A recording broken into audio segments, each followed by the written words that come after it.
Update. Am I the a-hole for telling my sister we were strangers after she broke all contact with us? Original post. Apologies in advance if this post seems disorganized. My head is still reeling from all this. 9 years ago, I was 18 then, my older sister eloped with her then boyfriend. Our parents, we're an immigrant family, were vehemently opposed to her relationship. I remember me being okay with it personally. It wasn't my place. She eloped with her boyfriend and cut off all contact with us. My parents were beside themselves. I tried reaching out to her back then on different platforms, but was blocked. I even reached out to her best friends and asked them if they could at least get me in touch with her. They said they didn't know where she lived now, but that she told them she was happy. She had also left her workplace. Eventually, me and my parents, all came to an unspoken agreement to pretend she was never here, and I blocked her everywhere too. I remember being extra particular to call regularly when I was in college because I was worried about their state of mind. We're now at a place where I can't remember the last time she crossed our minds. Yesterday, my sister knocked on my apartment door. She cried and hugged me when she saw me. I hugged her back initially too. I wasn't really thinking at the time. She was just going on about how much I had changed, how much she'd missed me all these years. Eventually, I kind of remembered everything and asked her why she was here and who had given her my address. She said she had sworn to them that she wouldn't tell. I asked her why she didn't call first since whoever gave my address probably gave my number too. She said she just wanted to see me in person. I told her we'd gotten over her. Why was she here? She said her issue had only been with our parents, not me. I told her about how I'd been blocked too by her when she left. She told me she was sorry she'd hurt me, but she had wanted a fresh start and told me I was an uncle to a nephew and a niece. They weren't there at the time. They were at their father's. They recently divorced. She acted surprised that I wouldn't know, said she'd told someone to tell our parents about them. Maybe it was hearing about the divorce that frustrated me more, because if we were going to have gone through all this pain, at least she could have found lasting happiness. I just told her she was a stranger to me now. She said we could have lunch together. She wanted to know all about what I'd been up to. I told her it was best if we continued to have no contact. She didn't act like an older sister when I needed her to, and we were no longer family. We'd mourned her already and we were now strangers. She was tearful. She gave me her address and phone number and left. Last night, I spoke to my girlfriend about what had happened. She said she was still my sister, that I shouldn't have just turned her away. I told her she didn't know what we'd gone through in the days after she had eloped, but I still wanted to know. Here, am I the a-hole? Now for the top comments before reading the update. Not the a-hole. She broke all contact with you for nearly a decade. She treated you as if you were disposable. There is no relationship to salvage. She doesn't get to unilaterally decide to pick you up again just because it works for her. I'm guessing she's decided now's a good time because she's getting divorced and in essence needs something. Time, attention, connection from you. Ask yourself, if she weren't getting divorced, would she have reached out? You need to figure out who shared your address with her. I hadn't thought of this, and I've been feeling sick thinking this might be true since I read this, that she wouldn't have ever reached out if she had gotten divorced. Would have been fine without ever seeing me again. Although she didn't ask for anything material during our interaction, I guess she wanted lunch. She thought after 9 years of almost forgetting I had a sister, I'd be okay with lunch. OP, I wonder if her ex-husband made her block you all? Could it be that getting away from him might be why she was able to reach out? I don't know. Back then she would vouch for him a lot in front of our parents, who really thought he was bad news, so I don't know. She seemed like it was all of her own volition. What are your parents' thoughts? How do they feel about potential reconciliation? I haven't told them about this. I don't see the point, I guess. They made their peace with her absence a while back. We all did. I have a sister that I have had zero interaction with for more than 30 years. She reached out to me after our mother's death in 2018. We just went different paths in life. I have zero in common with her, other than sharing a bio-mother. I wished her well in life but told her no. That ship had sailed. Obviously, she threw a fit, which just confirmed my no. What your sister did was unfair to you. Makes me wonder if he was controlling her or if this is who she is. Not the a-hole. I was in OP's shoes too. My sister cut us off when she joined a sort of cult. We took a lot of mental damage, and it took us more than a decade to get over it. When she had a kid, she got a little into contact, mainly to get money from my parents. Since then, it has been an annoying pattern of her getting closer, then withdrawing again and verbally or emotionally cudgeling us on the head. If it was me, I'd just cut her off. But my mom, who she actually treated the worst, can't bear to do it. I don't know what her long-term plans are. She probably needs money and a babysitter, but you'd probably save yourself a lot of heartache if you kept to no contact. But you can't make that choice for your parents, in case she decides to try them next. Now for the update. Hi. Thanks a lot to everyone for the support in my post, and to those who reached out for support. I'd been emotionally drained almost immediately after meeting my sister. Like I said, I had made my peace, after a lot of hurt and futile hope, that I would never see her again. She had my number and I had blocked her new number. I'd thought about it and received advice too, but I just didn't. It slipped from my mind. She asked me on Tuesday how I was doing and asked if we could meet on Wednesday. She really wanted me to meet her kids. I was really conflicted. I didn't want to oblige her, but I decided to say yes to at least meet them. I went to her apartment yesterday and met my niece and nephew. My niece had recently turned 9 and my nephew is 6. They're great kids and I really enjoyed seeing them. I remember feeling a certain way when my sister was introducing me, and she told him that the way he's my niece's younger brother. Similarly, I'm her younger brother. We talked a bit and started talking about stories from us growing up.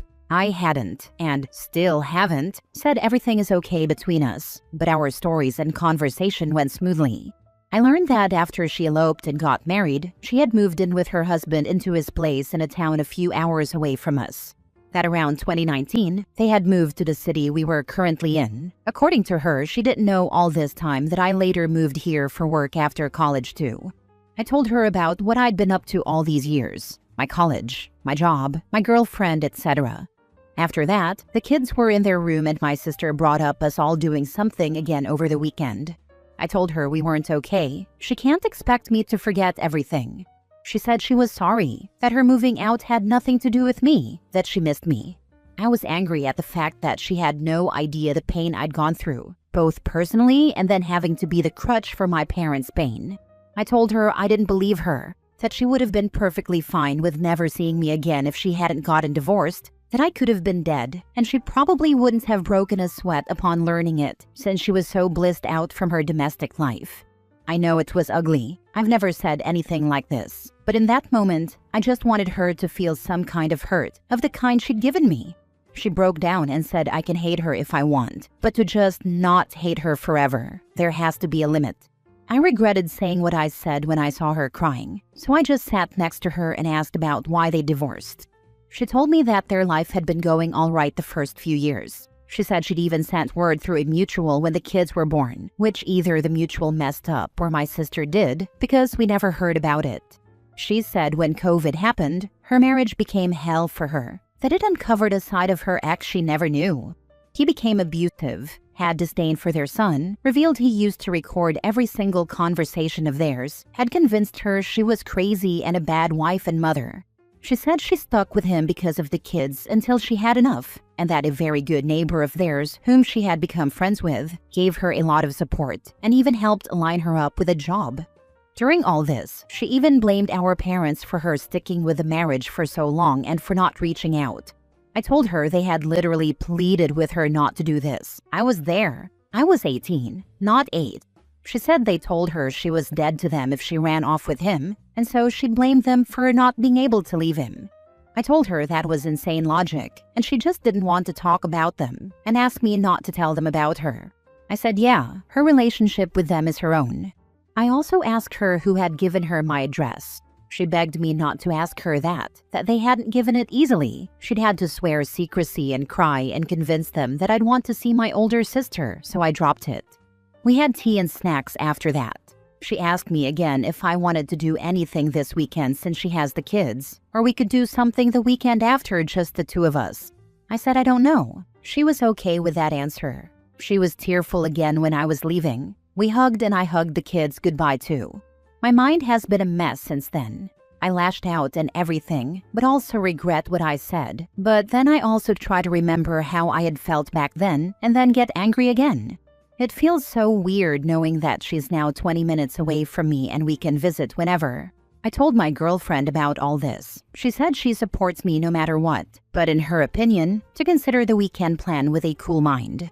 This got long. I apologize, but I've been trying to collect my own thoughts on this, and writing this just seemed to help. Thanks for the help. Don't let her push you into immediately pretending everything is fine and going back to how things were. She still isn't taking responsibility for the harm she did. You didn't mention she ever apologized for ghosting you. She's blaming your parents for her choices. She needs to admit she did this to herself and to you, or that hurt and resentment is never going away. If she won't tell you who gave her your address, she has no interest in what you want, only what she wants, and she will manipulate you and them again and again to get what she wants. Yes, she isn't taking responsibility for anything. She offers as little as she can. Every explanation seems extremely self-serving and cannot be verified. Difficult questions are met with self-pity and tears. OP's biggest concern at the outset was surely, why is she reaching out now? There's little here to suggest it's for anything other than self-interest. Honestly, why block you at all if she didn't feel you didn't do anything wrong? She doesn't really seem to recognize the hurt she dealt you, nor is she really willing to acknowledge how much she screwed up and continues to blame your parents for everything. Frankly, it's immature of her on all fronts. Also, she keeps pressing you to meet up with her this weekend, which shows she doesn't respect your need for space or time. She's just going to keep on boundaries stomping into your life with a surface level of apologies and assume it should be all good. Also, introducing the kids right away is a manipulation tactic, so you can't be as honest and frank as you would have been if they weren't around. She definitely seems to be me. I don't really see how reconnecting with her now would really benefit your life. She is pretty much a stranger. Last story. Update. Am I the a-hole for refusing to become my sister's carer? Original post. I, 25 female, heavy disabled older sister, 32 female. She has cerebral palsy and learning disabilities and requires a high level of daily care. My parents have been her full-time carers for her entire life, and especially once she left school, they have been caring for her 24/7. Sadly, my mom passed from cancer around a year ago, and my father is in his 70s. He is just not able to take care of her anymore, but is refusing to put her in a home, saying that it would be cruel and he doesn't want her to suffer alone, which I can understand. However, he keeps insisting that I should take my sister in and let her live with me. I live on my own in the downstairs flat of a house. Technically, it would be all accessible for her, and since I work from home too, I could be nearby if she needed me. The problem is, I don't want to become my sister's carer. I already missed on so much growing up as my sister took all my parents' time and attention and money. I missed out on so many normal things because of her, and I'm not going to lie, the bitterness is still there a little bit. Of course I love my sister, but I'm only in my mid-20s. I want to be able to travel the world and find love, and just do what I want without being tied down to being a carer. My dad keeps pressuring me, saying that mom would have never forgiven me if I'm the reason my sister ends up in a care home, but am I wrong for not wanting to become her carer? Now for the top comments before reading the update. Not the a-hole. I'm the full-time carer for 2 disabled relatives, and it is difficult. You should not feel like an a-hole for not wanting to be her carer. I have a very specific set of circumstances going on that allow me to do what I do. And even in what I'd consider the best case scenario, there are still a lot of stressors to being a carer. Have a frank conversation with your father that, if you are willing, while you will look after her by visiting and taking care of legal matters and oversight of her medical needs, etc., you cannot be her full-time caretaker. Tell him that the transition to a care home now, while he's still alive, is going to be better for her in the long run than waiting until she is grieving the loss of her father to also upend her living situation. He might also find some comfort in being able to choose the home and helping her getting settled into it, to make sure he feels she's in good hands. Although he probably will still not think it's as good as it would be if you took her, and to be honest, it might not be, but that doesn't make it your obligation. I'm going to have a proper talk with him about it tomorrow, but the last time I tried, he tried to guilt trip me, saying mom would have been disappointed in me, and I just couldn't take it. Your parents really dropped the ball in not lining up a group home or care home for her and gently transitioning her years ago. You have a right to live your life. OP was always the backup plan. The parents just assumed she would take over when they got too old.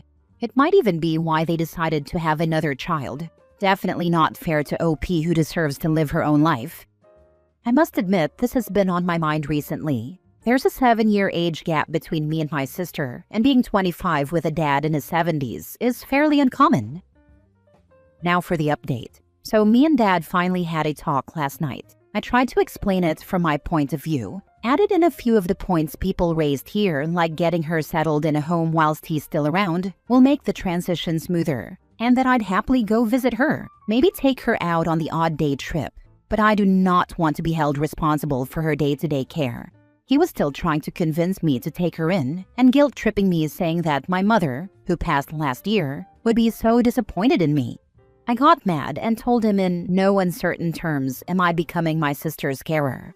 I love my sister, but she's not my responsibility, and I need to be able to live my own life.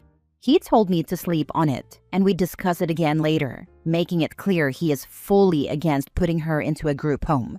He seems to think once he passes, he can simply bequeath her onto me, which is both not how that works, and honestly a bit insulting to my sister.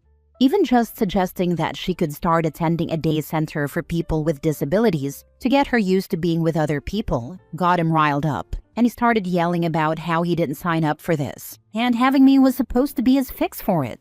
He thinks the stress of caring for her was what caused my mom's passing. I was stunned and left without saying a word, but now I don't know how to face him, and honestly a part of me feels bad for my sister in case she overheard that. She has learning disabilities, but she's smarter than a lot of people give her credit for. And at the end of the day, she's still my sister.